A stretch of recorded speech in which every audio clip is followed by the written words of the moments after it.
the press. We want to say this plainly. Article 162 of the 1992 Constitution does not simply acknowledge your work. It protects your freedom as essential to our democracy. It guarantees that press is free to question power at all times, and democracy forbids censorship or interference that would weaken your duty to inform, scrutinize, and challenge. Without that freedom, used with courage and integrity, every other institutional promise is reduced to words on paper. You are the guardians of the space between our national ideals and their fulfillment. Through your vigilance, you decide whether our democracy remains a living, accountable system or decays into mere performance, impressive in ceremony, but empty behind the curtain of power.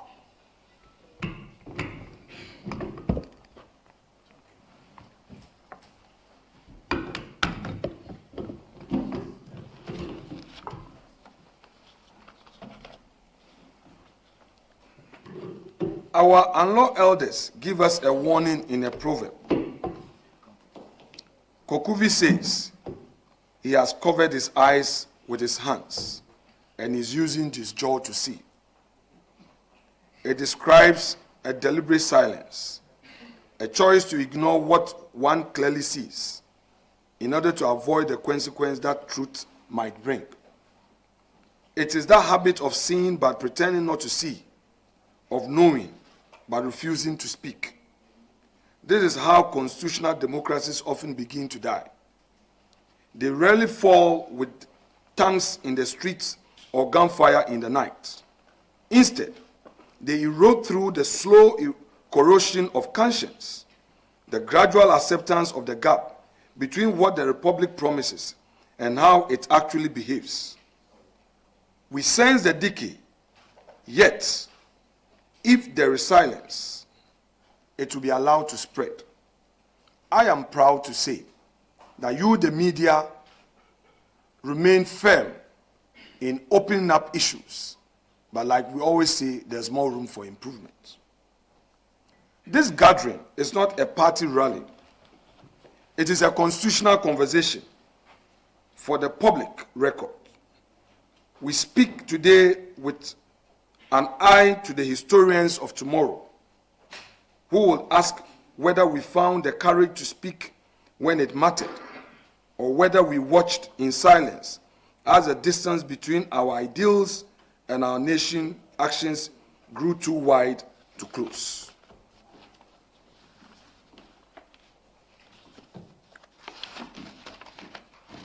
I think I need to.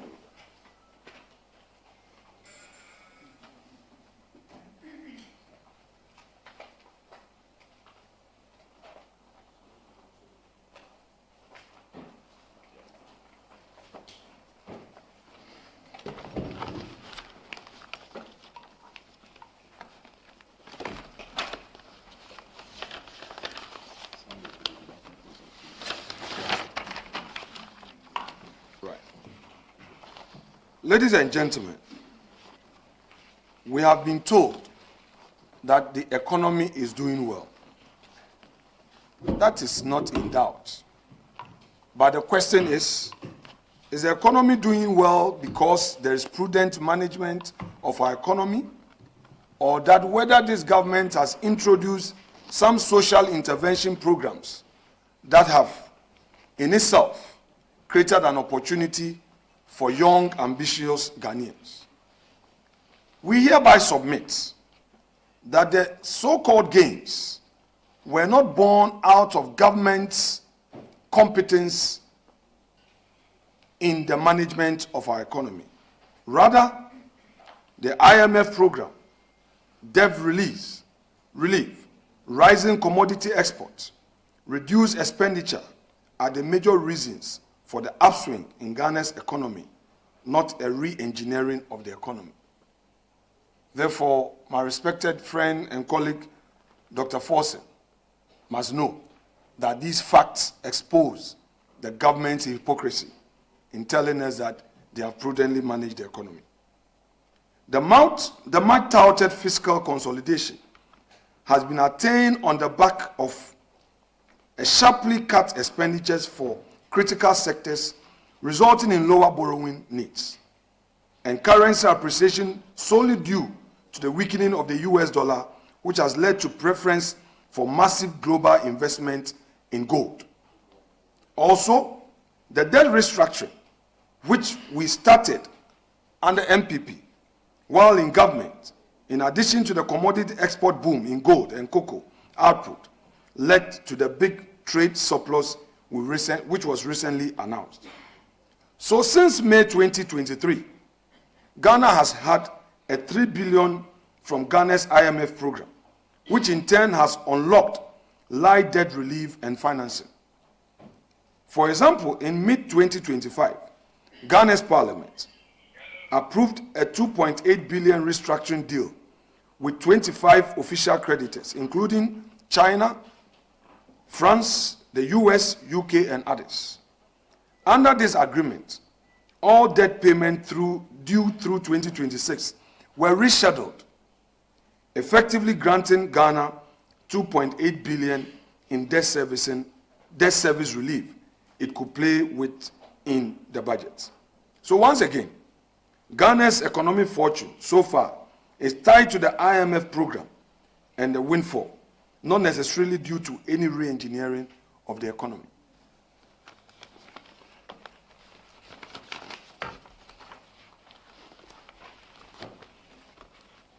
Ladies and gentlemen, let me straight away zoom in to raise an issue of NDC's hypocrisy and double standards. In the 8th Parliament, when they were in opposition, they told the whole world that there was a need to pass an anti-LGBT law. Basically, they said that to protect our own culture, our religious beliefs, there's a need to pass a law that will criminalize any acts of lesbianism, gayism, etc. They were loud on the streets of Accra. They went into our villages, engaged the media, engaged religious leaders, engaged traditional rulers. 1 year down the line, they've been in office. They have gone quiet on this anti-LGBT law. We hear His Excellency the President play on words, claiming that the government was doing wider consultation to see how the law could be formulated in a better way. Really? But was it not the same law that they said it was okay to be passed? And again, when the mighty minority members decided through private members' bill to now pin them to their own principles, suddenly, after all the processes have been followed and approval given, and the motion was on the other paper, the NDC, through its majority leader, found a way of using procedure to claim that there was no such approval by the Speaker and tried to scapegoat the clerk to Parliament. As we speak, they have refused, neglected, and deliberately denied the people of Ghana that anti-LGBT law that they themselves spoke about. To make matters worse, our own curriculum, they have found space to introduce this promotion of sexual rights in the curriculum of our children. When they were exposed, this is what they had to say, that it was a mistake and that an anomaly.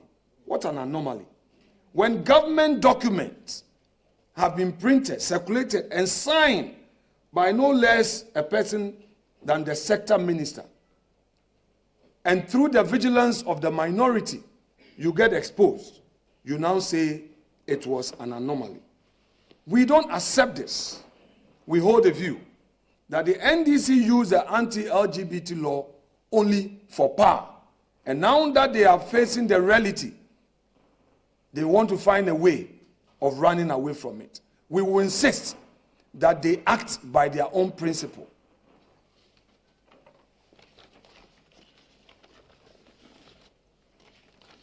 Ladies and gentlemen, let me also address the issue of gold for reserves. We are not in any way opposed to that policy because the policy was started by us. We, the minority, are again not opposed to the institutionalization of a new vehicle to see to the implementation of that all-important policy. However, we have two major concerns. Concern number one, the establishment of the Gold Board as a regulator and also an operator is in a way directly encouraging galamsey activities. Our water bodies are being polluted. In fact, organized labor last year sounded an alarm and indicated that the galamsey activities have worsened. This government has failed to provide tangible evidence of its commitment in the fight against galamsey. It is clear that they are always involved in a PR gimmick, looking at the optics rather than the substance. They are interested in short-term gains. And today, we don't know whether the Gold Board makes a distinction between regularly mined gold or an illicit gold. All we know is that they are talking about their success story, the amount of gold or the tons of gold they have purchased. Yet, they fail to tell us whether or not there are measures to fight against illicit gold that are mined through galamsey activities. We are concerned because the future of this country is at stake. And the earlier this government took steps to protect the future of Ghana, the better. Second, we are also concerned about the IMF reported $240 million as of September 2025. There seemed to be some confusion between the Gold Board and the central bank. But we want to tell the central bank, participating in the activities, being part of the feast, and when there are issues, you run away and you want to put the blame squarely at the feet of Gold Board will not wash. The IMF says that the losses came by as a result of Bank of Ghana failing to protect our funds. How can you give money to Gold Board to buy gold and they make losses because of exchange rate differences? How can you be paying fees that by law you are not entitled to pay? How can there ever be a justification that in rolling out a policy there is an economic cost? Let me remind the central bank that His Lordship, Justice Afre of blessed memory, in the Salome case, laid down the ground rules, especially the true definition of causing financial loss. The central bank must not forget this. What is happening amount to a financial loss to the state. We are also aware that respected and senior legal experts within government seem to have warned on this. It is filtered through to us. Therefore, we urge the central bank to immediately take steps to address this. Though we've become aware that there was a joint board meeting between central bank and the Gold Board as a result of the concerns raised by the minority, of which there was a conclusion that artisanal mining model should now go for 9.75 for bullion and 9.55 for unprocessed gold, which is a reduction from the previous 15%. Much as this is commendable, we still think that there are still losses that would have to be considered.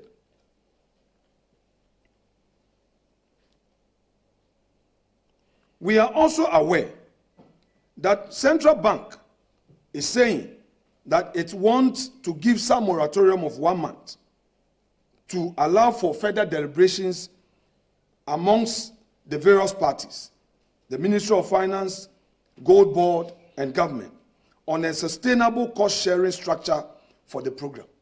So indeed, if the minority was merely blowing hot air, why have they now decided through joint board meeting to take steps to ensure a sustainable cost structure? We are concerned about these losses. We believe that if indeed we are going to have a gold for oil reserves, the government must take steps to sustain it by ensuring that there's real profits. The approach they have adopted will not help the country. We need money to build roads, to construct hospitals, to build schools, to create jobs. And if the central bank is going to underwrite some of these artificial losses and turn around to tell us that it's an economic cost, we regret to say that the minority will not accept this. We are open to discussions on this matter, and just as we always do, we'll put forward our views. We also want to say that we filed a motion in Parliament. We have become aware that the Speaker has admitted the motion, which would allow for broader engagement and consultation on this matter. We urge the various stakeholders in this Gold for Oil reserve to open up, to hear our views, so that together we can move this country forward.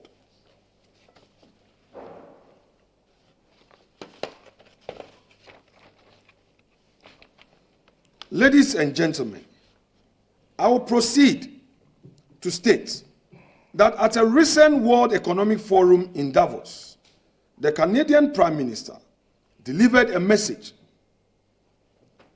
to the global elite that they did not want to hear. He warned that the old order is not coming back. He described a new world in which major powers use tariffs, supply chains, and financial systems as open tools of pressure and control. He urged that what we call, quote, rules-based international order, unquote, has for many become an exercise in living within a lie, unquote. A system countries feel obliged to join, while privately knowing it no longer works as advertised. For a smaller economy like Ghana, this is not an abstract debate. It is a direct challenge. It means we cannot rely on comfortable stories of mutual benefit when the structures of global integration are being used as instruments of leverage. This new world demands three clear responses from Ghana. First, we must build a truly strong and resilient domestic economy. We need enough strategic autonomy that no outside power can bend us through debt traps, currency games, or control over one key export. Economic sovereignty cannot remain a slogan. It must become the solid foundation of an independent foreign policy. Second, we must deliberately diversify our international relationship. We must deepen ties across Africa and engage carefully with traditional partners in the United States, European Union, UK, China, Canada, and with emerging powers, without surrendering our sovereignty to any single dominant player. Third, and most important, we must root our foreign policy in the constitutional values we live by at home. A so-called pragmatic foreign policy that turns a blind eye to impunity, corruption, and injustice inside our borders is not realism. It is a performance of sovereignty that hides a quiet acceptance of dependence. We cannot project moral clarity abroad if we refuse to practice it at home. Take Ghana's ambition to mediate between ECOWAS and the Alliance of Sahel States. It is a worthy and necessary goal, and it reflects the traditional leadership role Ghana often claims. But moral authority is never something a country can simply declare. It is earned gradually through steady action at home. It rests on the integrity of a nation's own institutions. A government that tolerates opaque, loss-making schemes orchestrated by the central bank, that turns prosecution into political weapon, that attacks judicial independence by unconstitutionally removing a chief justice, and that allows ongoing destruction of our rivers, is steadily destroying the very credibility it wishes to display abroad. Real sovereignty in diplomacy is built on domestic accountability. A nation earns the right to be a principled foreign policy by making its own society more resilient, transparent, and just, so that it is less vulnerable to pressure and less easily silenced. Before Ghana can credibly reconcile other nations, it must first bring its own practice into line with its proclaimed values. Our influence abroad will always be limited by the strength of our integrity at home. And by the way, we have seen that my Lord Bafuboni and his management are all over at the various ministries, including Jubilee. Is he on a thank you tour?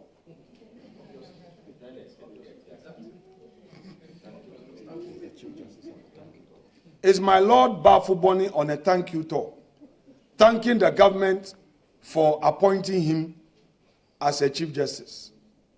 And we hear today he is coming to Parliament.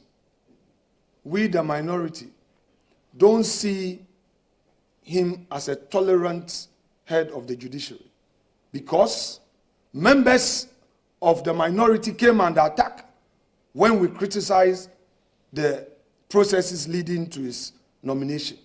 We will therefore not be part of his thank you tour. If he wants to engage us, our offices are open. He should come and engage us, and we'll let him know things that we find wrong. Colleagues, members of the media, let me emphasize that the macroeconomic figures from last year, although real on the surface, encouraging as well, we are aware that inflation has dropped from a peak in the 20s to single digits. We are aware that government is now touting it as its own successes. But instead of welcoming, we must ask, stability for whom and at what long-term costs? Think of economic policy as a bridging connecting the state to its citizens. On one side of that bridge are the conference rooms in Accra, where ministers display tidy charts and quote IMF reports. On the other side are the markets of Efutu, the busy streets of Tamale, and the households of Takwa, where Ghanaians experience the economy not as statistics, but as struggles with food prices, utility bills, and the search for decent work. In 2025, that bridge broke. Inflation fell on paper, but the cost of a simple meal remained beyond reach for many families. Growth accelerated in the aggregate, but around 1.25 million young people were left outside employment, education, or training. A generation waiting on the margins. Macroeconomic stability improved, yet an estimated majority of water bodies are polluted, and energy sector debt still sits in the billions of dollars. This gap has a clear cost. The current stabilization rests heavily on the tight IMF conditions, new levies imposed on already burdened citizens, and continued dependence on the same narrow export of gold and cocoa. Now, instead of introducing reforms in the energy sector, they decided to impose levies. Remember that they said e-levy was bad and they were going to scrap it. They were going to outlaw it.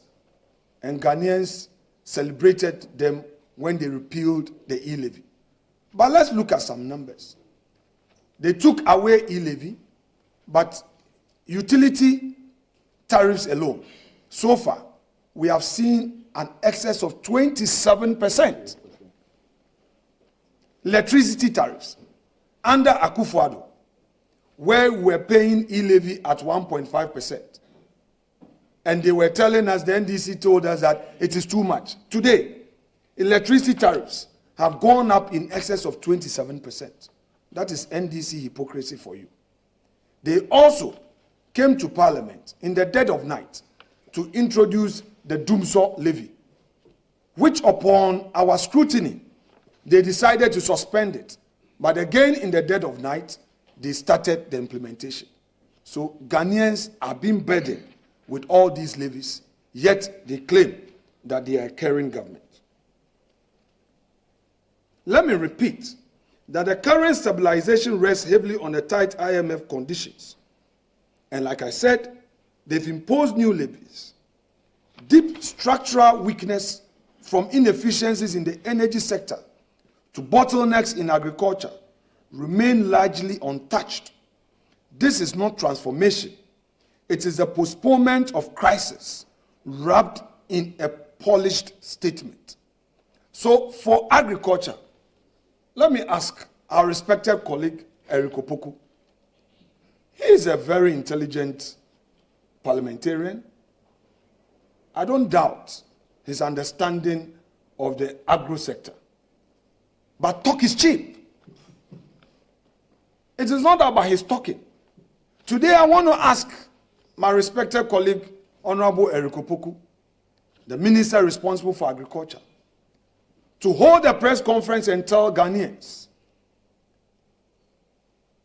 the real policies that have been introduced to help promote agriculture. There is none. In the fishery sector, the least said about them, the better. So really, this government talks so much in opposition, but in government, there is nothing they've done in the agro and the fisheries sectors to promote growth, and we see it in that field. I'm sure later Dr. I.Y. Opoku would expatiate on this with the numbers for you. Now they promised 24-hour economy. And the 24-hour economy, they said, 1 job, 3 shifts. So each job will carry 3 people.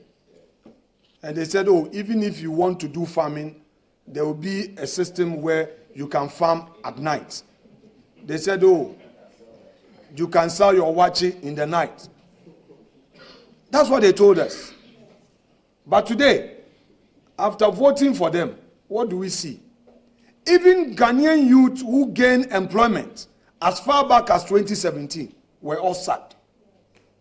When the minority introduced a motion to question the Chief of Staff's letter directing these mass dismissals, the first strategy that the majority deployed was to hold a preliminary objection, which the first deputy speaker came with an already prepared written ruling even before he heard the argument. And when we filed a motion for review of this repugnant ruling, Mr. Speaker found a way of denying us a voice. It is taking 8 months, an important matter that affects the livelihood of Ghanaians. And I want Ghanaian youth to hear this. Matters that would involve the restoration of their jobs. Parliament refused to give the minority a voice. They use procedure Each time we raised it, they told us, oh, the speaker says he wants to preside himself, the speaker will preside himself. Till date, we've not been able to conclude on the debate on that motion. And Parliament is going to reconvene again on the 3rd of February 2026. We want to assure the many youths who have been rendered unemployed as a result of that letter that we will not relent. We will fight for them until they gain their employment back.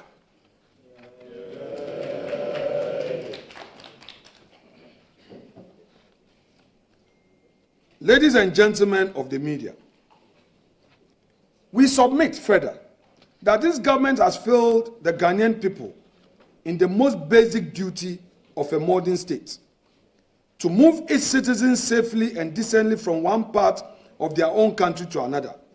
In 2026, at major terminals from Circle to Kaneshie and Medina, hundreds of Ghanaians are stranded for hours because the national fleet has collapsed from over 1,000 public buses to barely more than 100 in operation. While more than 400 Metro Mass buses rot in garages or have even been sold off as scrap, commuters are headed into overcrowded trotros or priced out by artificial scarcity, not because Ghana lacks engineers or planners, but because this administration cannot even maintain a functional public transport system and has reduced policy to press conferences while people sleep in queues. This same culture of negligence has bled into our foreign policy, where careless performative diplomacy has now helped land Ghana on a shameful list of countries whose citizens can no longer obtain immigrant visas to the United States. The US government has announced an indefinite pause on immigrant visa processing for 75 countries, including Ghana, cutting off a critical legal pathway for family reunion and skilled migration at precisely the moment our economy depends heavily on remittances from hard-working Ghanaians abroad. The United States is our single largest remittance corridor, sending between $1.5 to $2.5 billion a year into Ghanaian households. Yet through a mixture of short-sighted posture and weak consular statecraft, this government has allowed our citizens to be lumped into a penalty list that will slowly suffocate that lifeline and diminish Ghana's contribution to solving global problems. A serious government will treat our transportation system and immigrant visas as instruments of national survival, not as afterthoughts. This one has managed to trap its own people twice, stranded at home in endless, dehumanizing transport queues, and stranded behind a new wall of visa restrictions. Its diplomacy was too clumsy, too reactive, and too self-satisfied to prevent. The minority, therefore, is calling for immediate, concrete action in the transport sector, for an emergency program to restore the state bus fleet and saturate the worst-hit corridors with reliable services so that no Ghanaian is left stranded for hours simply trying to get to work or back home. On the diplomatic front, the minority has demanded the dismissal of the foreign minister and ambassador to the United States and urged the president to deploy a high-level special envoy to Washington and constitute a crisis task force to secure Ghana's prompt removal from the U.S. immigrant visa-free list and protect the billions in remittance on which millions of Ghanaian households depend. Ladies and gentlemen, public trust is further undermined by a visible pattern of selective justice. Former MPP officials have been pursued with vigor, while figures associated with the NDC facing similar questions have not attracted the same urgency. At the same time, Serious concerns around financial transparency at the highest level of our monetary system have gone largely unaddressed. When the law is enforced according to political power, color, rather than evidence, we are no longer dealing with the rule of law. We are watching a performance of the rule of law, a scripted play in which the audience knows the ending before the curtain rises, but the show continues to preserve appearances. The MPP minority has resisted rushed and opaque lawmaking, including attempts to force through certain held financing measures without required parliamentary quorum. We have repeatedly insisted on transparency. These actions are not partisan games. They are necessary steps to narrow the dangerous gap between what our Constitution says and how power is actually exercised. The New Patriotic Party, the mighty minority, has learned its lessons from defeat. We concede that we couldn't have been perfect in government. We know that there were some mistakes that were made. We take collective responsibility. Our responsibility now is deeper, and we assure Ghanaians that we in Parliament will continue to lead the charge, even as we finish our flag bearership race on 31st of January 2026. Our main task thereafter would be to win back the trust and mandate of the Ghanaian people by rallying behind our elected new leader, work hand in hand with him to go through his vision and ensure that we put forward a responsible opposition and provide alternatives. We've done it before. When the NPP was in opposition in the 90s and we finally had power in the 2000s, the people of Ghana know what the Kufuor administration did. We introduced the health insurance policy, a policy that the NDC never dreamed of, a policy that the NDC doubted, a policy that the NDC in Parliament boycotted its passage. Yet today, that is what has saved millions of Ghanaians. Again, when we were in opposition between 2009 and 2016, and we promised free SHS, the NDC told us we could not implement. The people of Ghana are aware that when the grace of God gave us the opportunity to govern, we saw the implementation of the free SHS. However imperfect it was, the policy was implemented. Many Ghanaian youth who ordinarily could not have had an opportunity to have secondary education had the opportunity of being educated. What is left after this government had taken office is to take it to a higher level, use the opportunity created to build human resource capacity to create jobs. They've shut down the 1D, 1F policy. In its place, no alternative. So Ghanaian businesses are left in a state of uncertainty. There is no incentive for the private sector. So we ask, what is the trade minister doing? What is the trade minister doing? We can in the least describe her as a redundant minister with no policy to promote economic growth.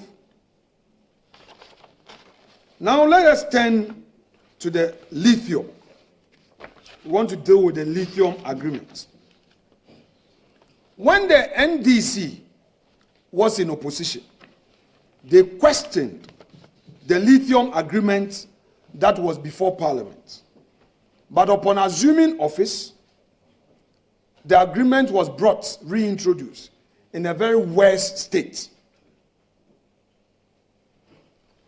When the minority exerted pressure on the minister and government, they came through the back door to now withdraw the paper, the agreement.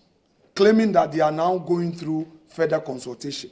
The question is, at the time Honorable Ama Kofi Boah was defending this new agreement on the House floor, didn't he know that he needed to do further consultation? At the time that he challenged the sincerity of the minority, up until civil society joined the call, was he being fair to the people of Ghana? Was he being transparent? We reiterate again the call on the Minister of Land and Natural Resources to resign because he failed the people of Ghana. The minority interrogated the reduction in royalties from 10 to 5%. We carried the questions further regarding the lapses in the transparency of the whole agreement. He defended it, and now he came back to withdraw it. That alone amounts to a serious mischief. That alone is a policy failure that the minister cannot get away with.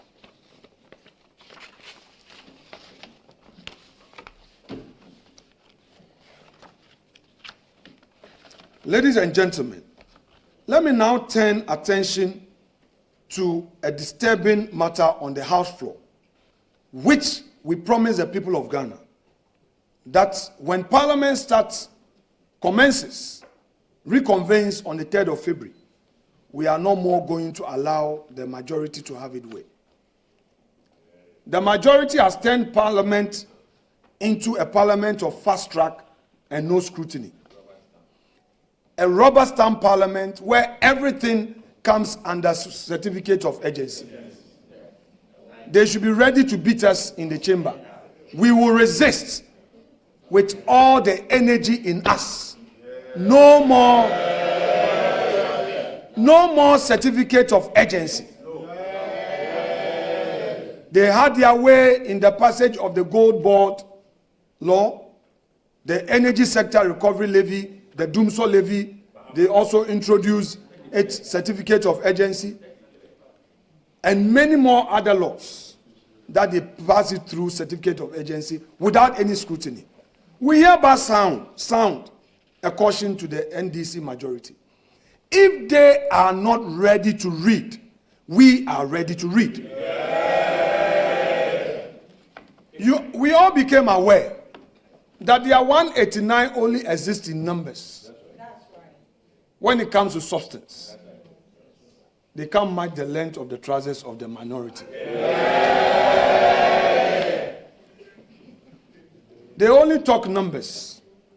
But we all know that even in the passage of laws, when it comes to quality debates, we do proper research and we argue on facts supported with data. What they come into the chamber to do is their propaganda. But come 2026, this 2026, they will never have their way. We will hold their feet to the fire and ensure that each minister account for his stewardship. We know that 2026 budget is a chop-chop budget. We know that 2026 budget is a chop-chop budget. We are going to open our eye and scrutinize every contract, every document that goes to PPA. The minority will follow it and bring motions. And we hereby also plead with Mr. Speaker that he is doing Ghana's work and he's doing the work for the growth of democracy. We are aware Mr. Speaker is an NDC leading member. But where he sits, he is to protect both of us. We have been frustrated by numerous dismissal of our motions. Questions are delayed. Questions are declined.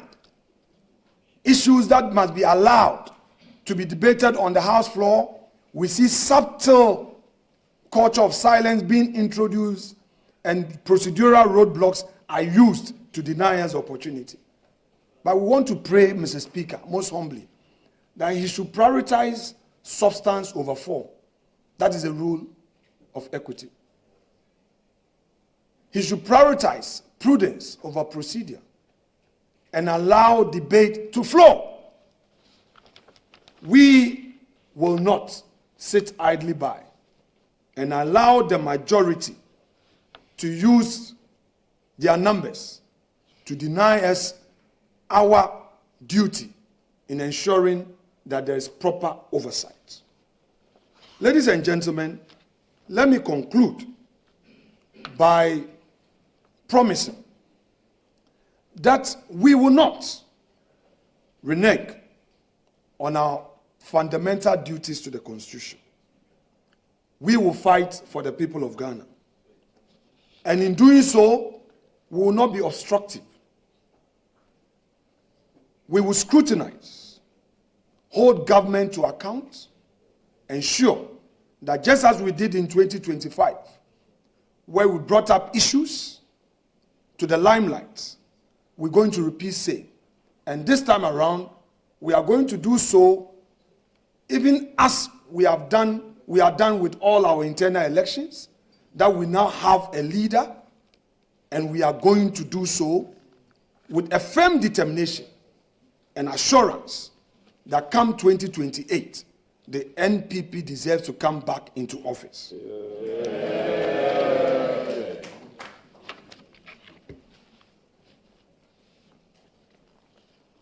This presser may not be done and done well without at least talking about this third term agenda. We are aware that Mr. President himself says he's not interested in third term agenda. But we take this opportunity to also mention to Mr. President that, Mr. President, we are aware that many of your party members want to put the agenda. Please tell them one more time. Maybe when you said so in Singapore, they didn't hear you. Mr. President, you haven't spoken about your non-interest in third term in Ghana. Please tell your people that you are not interested at all. They shouldn't lead you into temptation. And by the way, it is not possible. Also, we have heard that certain people have filed certain processes at the court. We also have this to tell my Lord Bafuboni. We know that this job was handed to you on a silver platter. We know that you have your masters to please. But my Lord Bafuboni, in the end, when history is being written, it will be your name. And to our judges at the Supreme Court, Ghanaians are watching how you determine the matters that are coming before you. Will question your own integrity. When you came for vetting, you made certain commitment to the people of Ghana. Ghanaians heard you. So again, the mighty minority is watching you. We will not be silenced by threat of contempt.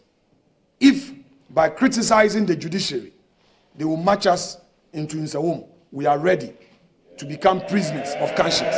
Thank you very much, and God bless you. Arise, Ghana youth, for your country. The nation demands your devotion. Let us all unite to uphold and make a great and strong. We are all involved. We are all involved. We are all involved in building our motherland.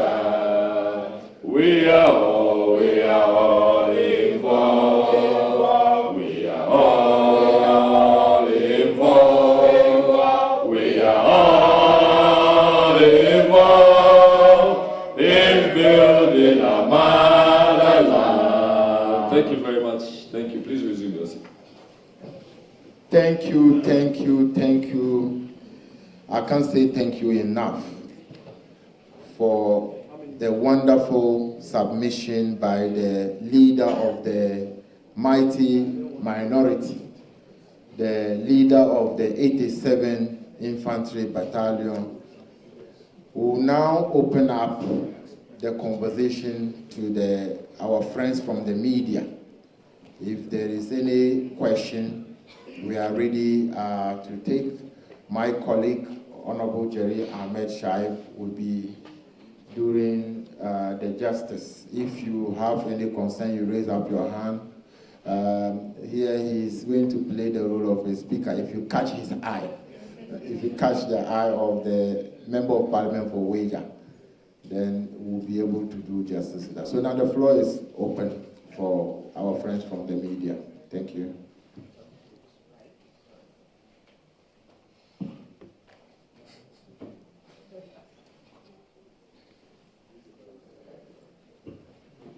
Thank you. My name is Kweku Sechidanso from GhanaInfis.com. I just want to find out from the minority if there are plans outside of internal context to bring colleagues together, because we see what is going on, since you want to stand firm and hold government accountable. Thank you.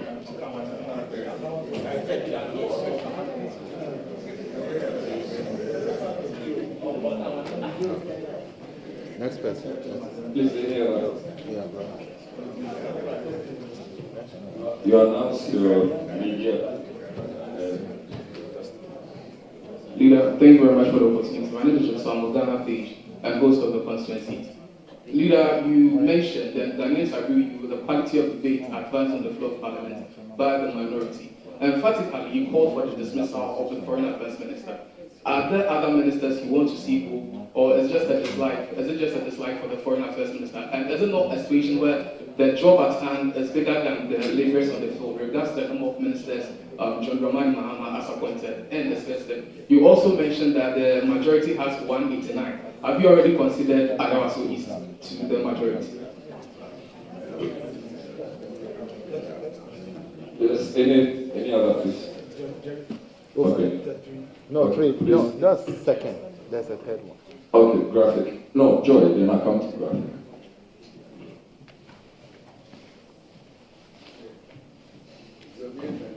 My name is James Abeji with Joy News. On the transport crisis in Accra and the other cities, the minority leader talks about the state of the state transport system and how government is not adding up to the numbers. In our recent interview with the Metro Mass Transit boss, he talks about the fact that some of these buses that have been disposed were done under the previous government. Minority Leader, I want to ask if you can give us some details about some of these decisions to dispose of some of these buses. I also know that you initiated an electric bus project before you left government to purchase about 100 buses, 10 have been brought. The status of that, is it supposed to be continued by the recent government, and if you have any updates on adding up to the numbers? Plus, if there is any solution you can prefer to government on this, thank you. The minority leader will respond to these three questions before we take the next batch. So let me deal with the first issue of post 31st January in Parliament. As you may be well aware, we've had a very civil engagement from Parliament. We, the 87, those colleagues who have been engaged in this discourse have done so with all civility. I want to assure you that these are internal matters. As for politics, things get heated. Soon after, we all rally behind the leader and the MPP flag to push the party agenda and to let Ghanaians know what we have for them. But you see, the NDC is busy talking about us. What they've also forgotten is that they also have a leadership contest awaiting them. And do also obi fieshe. Omo de nimpo de kankan kra. Sesi a obe hu no ase edun katia ose oko thank you to. Meanwhile no campaign. They are hu ni say Aisa aban e won your own preferred candidate. Jubilee House for so omo candidate.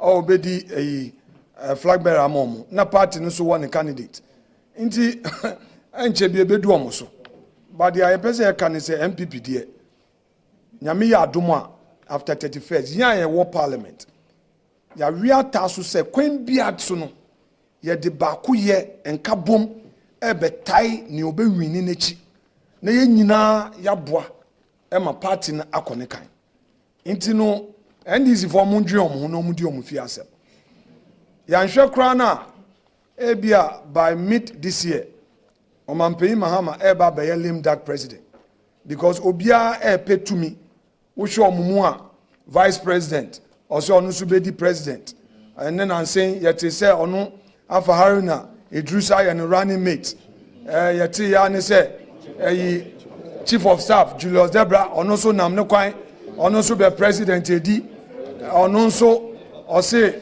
ne running mate any fifi kwete yet a majority leader ono so onam ne baby onene ablakwa omoso yo mo permutation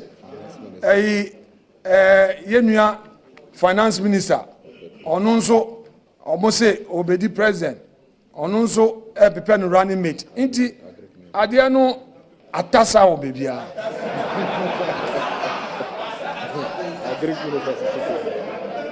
yenua erikopoku ono agric minister one gaza wo ministry okra no sika ezezo omodi mawo na wodi ye kwadwuma kro mo fama wo so be di president ono opinion the difference between opposition and government owo opposition ani kati brofo akase and obedi minister sika odi be ye adwuma kra mpo no aya asem ama no ono so obedi president NDC for there no ebe huhu nti omundi omufi asem na omunja ye de man back to quality of debate. Yes, I mean ladies and gentlemen of the press, I don't think that there is any debate on this matter.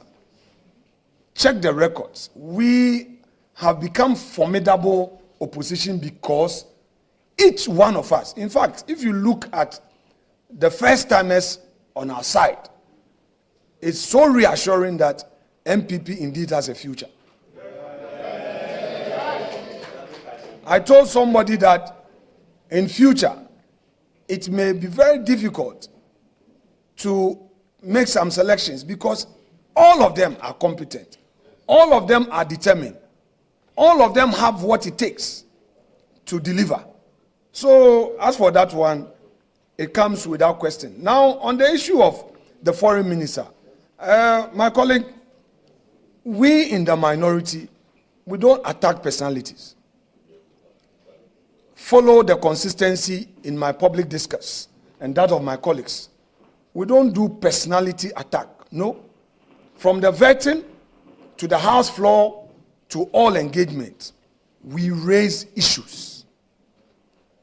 How can our foreign minister have an engagement with some ambassadors, write on social media, and the next day we hear of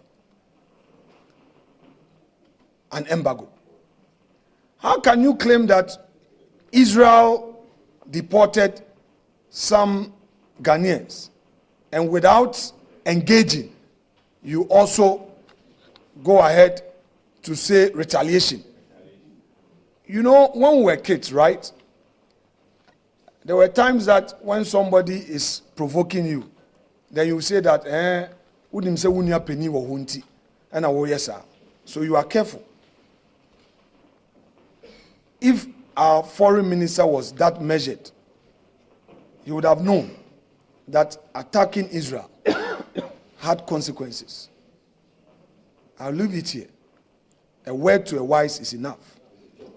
So we don't have anything personal against anybody. In serious democracies, when a policy fails, the minister resigns.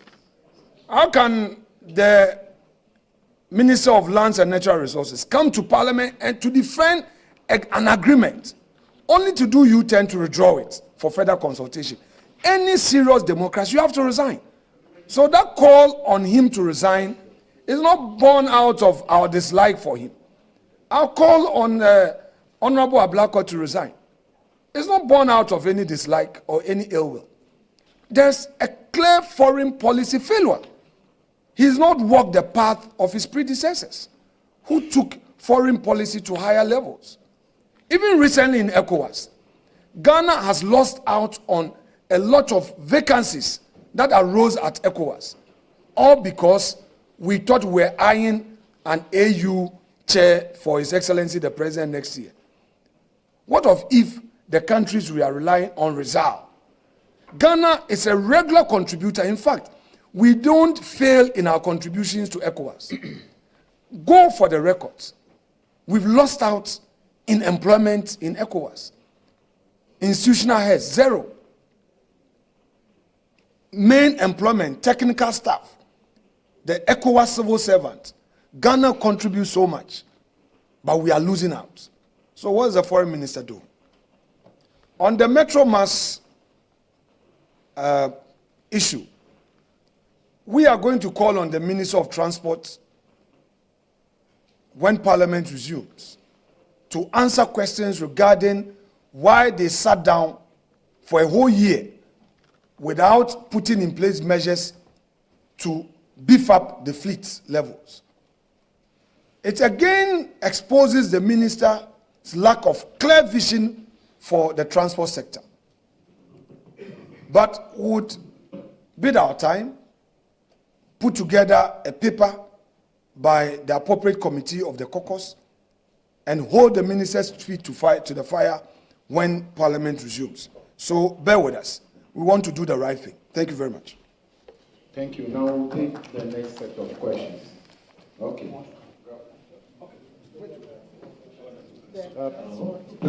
Our colleague, the sector head, is here, and he would want to expatiate a bit on this. So please bear with him. The ranking member on transport. After that, you ask your question. Is your question related to the same? And you ask any further question? Exactly.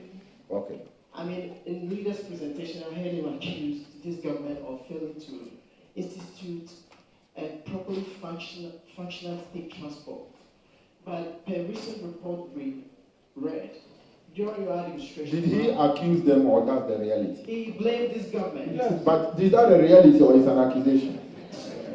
So it's the reality. It's a question, then he cannot answer.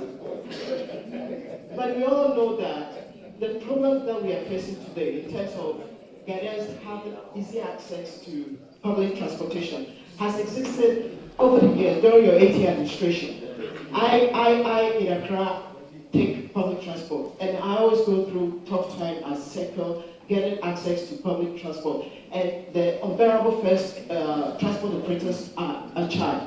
But we know that during your administration, there is a report that about 330 to 400 Metromas buses that were auctioned, so as cheap, as low as 2,500 some of your cronies. Would you want to deny this report? Because if you fail to deny it, then we can also attribute the current challenge to some of your administration plans. Graphic, please, can you reframe your question? Why is one an accusation and one a report? You are saying that there is a report that was an auction on this, is that, and then you said the other one is an accusation. So is that one too not an accusation? That's your last sentence. No, two issues here. The accusation is that, one, the minority leader is blaming this government of failing to institute a functional state transport. As a government which just, as a party which just exited power in 2024, we all saw that the very issue that you're accusing this government of were prevailing under your administration. Okay, it's okay. Let you respond. Thank you very much. I think your question is clear. So let me respond to the earlier one with regard to the auction of Metromas buses. A lot of people don't know what goes into the processes before any bus is auctioned. Let me take my time to educate Yes. No, in auctioning of the buses that you are talking about, before any bus is being auctioned, it has to be certified by the Board of Survey. It is not true that buses were sold at a peanut. No movable buses were sold to any cronies. It is a palpable lies which being thrown out because of the recent event that is happening under this government. They are trying to just equalize, make an equalization. So I just want to let you know that it is palpable lies. If they want any full inquiry into the matter, like the leader said, once we resume, the minority is going to call for that. And we'll have a public inquiry for Ghanaians to know the truth behind. Let us face the fact. There are challenges. Ghanaians are suffering to have, commercial transportation to their works and to travel around, and that is the most difficult thing, the problem that we have at hand. And I expect every Ghanaian to be concerned about it, to find a solution to it. We on the minority side will continue to assist the government with whatever ideas that we need to. So that is what I want to say. On the electric buses, yes, the previous government ordered 100 buses. The idea was that we want to bring 10 to try it, because that was the first time that we were adding EV buses to our fleet. So the idea was that after the 10, we'll bring back the 90. But we lost power. We were expecting this administration, this new government, to bring in the 90 buses, which already all arrangement had been done.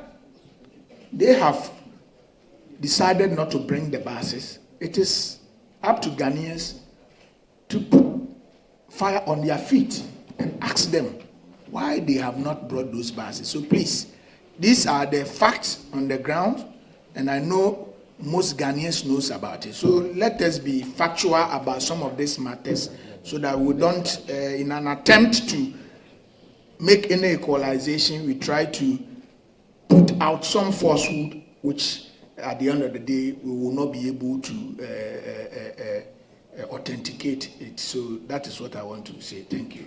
All right, thank you. We will take the new set of questions, the next set of questions.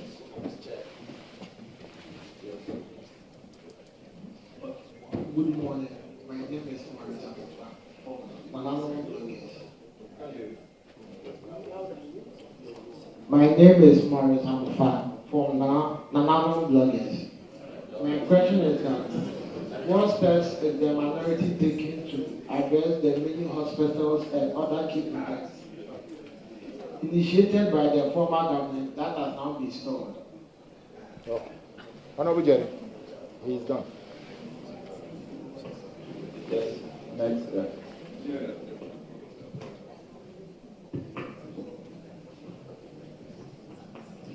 Thank you. My name is Adamis. I work for Ghana Music. Minority leader, as you said in your presentation, that the minority will resist any bill that will come under certificate of urgency. And I was wondering, because when the Pandai issue came up, even though the minority protested vehemently and even took the center stage of the chamber, but the majority was able to pass 8 estimates at that time. In spite of the chaos, in the midst of the chaos, they continued because they had the numbers. So, how serious can we take this issue? Because you could not even sustain the protest. It is only that day that you protested. The next day, you cooperated with them. How do we take you serious? Thank you. This question, even before the minority leader come, I don't know how you are talking about resistance and then the protests on that time. We are talking about 2026, and you are talking about 2025. You are 1 year behind. So please, let's make progress. GTV. Thank you very much. My name is Valencia from GBC. I think my question is in line with what my senior colleague was talking about. So in his presentation, he made mention that the minority will not allow the majority to have its way this time. So we want to find out what way or what are some of the moves are going to do. Are you going to be working out the chamber like what we saw in the previous setting, or what moves are you going to do if the majority continues government business regardless of your objection? My sister, if you listen to my sister, Honorable Jenny, if you listen to the minority leader very well, he said unless they beat us. So the walkout is not an option here. And you know, that's the leader. We are the whips. So come out with the strategy. But the last sitting, the certificate of agency were too many. And after that, you now see that they are coming back for amendments of the bills that they have just passed into laws because they rush it. They now realize that there are problems. They are coming with amendment. Even Gold Board, they will come with an amendment. Wait and see, because there are serious problems there. So that is why he is saying that we are ready to read. If they are not ready to read, we are ready to read and scrutinize every document. So rushing it, there are a lot of strategy as to how we can take it, and we understand it better than them. But Chief, I'm wondering who discusses this or strategy. We should come and tell you our strategy. I don't get it. Thank you. My name is Christian. With the insight in my there are concerns about the losses you mentioned regarding the gold for reserves. Our Bank of Ghana records indicate that during your tenure, especially between 2022-2024, there were significant losses under the Royal Gold for Reserves. The Bank of Ghana admits to the losses and is looking forward to solutions. It's called for an all-stakeholder engagement to find the way forward. Are you ready to sit at the table with Gold Board, Bank of Ghana in finding a solution to the challenges in the sector? Thank you. You want to take the question?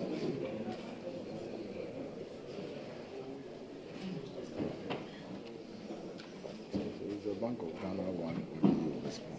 Okay. So, President, you want to know about the losses. You see, it would always be convenient for someone to engage in, blame game and say that, oh, something happened yesterday, so why must you question me if same thing is happening today? Granted, without admitting that indeed there were some losses in the previous years, didn't they come to say that they are resetting Ghana? And aren't they supposed to do things better than they came to meet it? So the fact that there were some mistakes, just for the sake of argument, means that I cannot question you if you're doing something wrong. I mean, I don't get the logic in there. But be that as it may, we have filed a motion, and that motion has been admitted. Hopefully, we'll have an opportunity to do the scrutiny, and the governor would have to explain the actions of the central bank. Although, like I said, we have also become aware that they had a joint board meeting where the charges that were originally or previously around 15%, have all been brought down. 9.7, let me get the correct figures. I don't want to.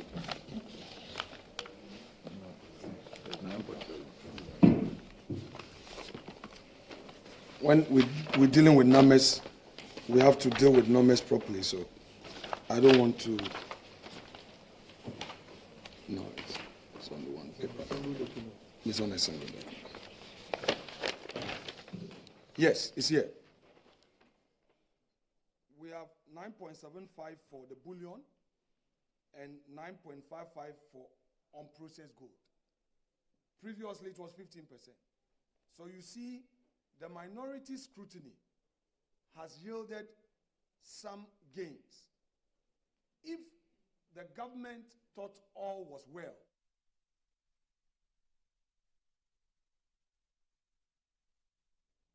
you are still watching Channel One Television. I am Samuel Akom. Just gone by is the minority in Parliament addressing some key issues. And to delve more into these matters, I have with me Head of News, Nana Tufo-Boateng, to bring us the details.